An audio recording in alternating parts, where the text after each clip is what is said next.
ہم کریں گے ہر مظلوم کی حمایت۔ بسم اللہ الرحمن الرحیم۔ السلام علیکم، میں ہوں حرین فاطمہ اور آپ دیکھ رہے ہیں حمایتی نیوز HD چینل۔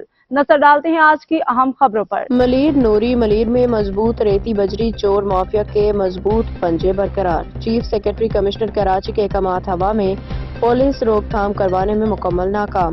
تھانہ شاہ لطیف کی حدود پیر سرہندی گوٹ کے نزدیک ندی سے رجحان کی بنیاد پر ریتی چوری کا سلسلہ تاحال جاری۔ قانون نافذ کرنے والے اداروں کی نظروں سے اوجھل چوری کے صحافی برادری کی نشاندہی کے باوجود مافیا سر اٹھا کے چوری کرنے میں مصروف۔ SHO تھانہ شاہ لطیف کا لاتعلقی کا اظہار۔ موصوف کے مطابق ریتی میمن گوٹ کی حدود میں چوری ہوتی ہے، شاہ لطیف کی حدود میں نہیں، جس سے یہ صاف ظاہر ہوتا ہے کہ محترم یا تو جان کے انجان بننے کی کوشش کر رہی ہیں یا پھر تھانہ کے انٹیلیجنس خواب خرگوش میں مبتلا۔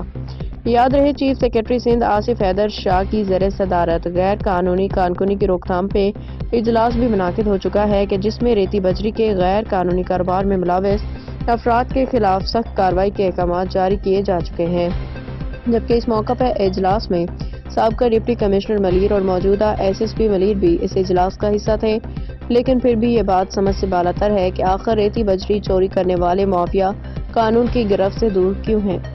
اب تک کے لیے اتنا ہی۔ مزید خبروں اور اپڈیٹ سے باخبر رہنے کے لیے دیکھتے رہیں حمایتی نیوز HD چینل۔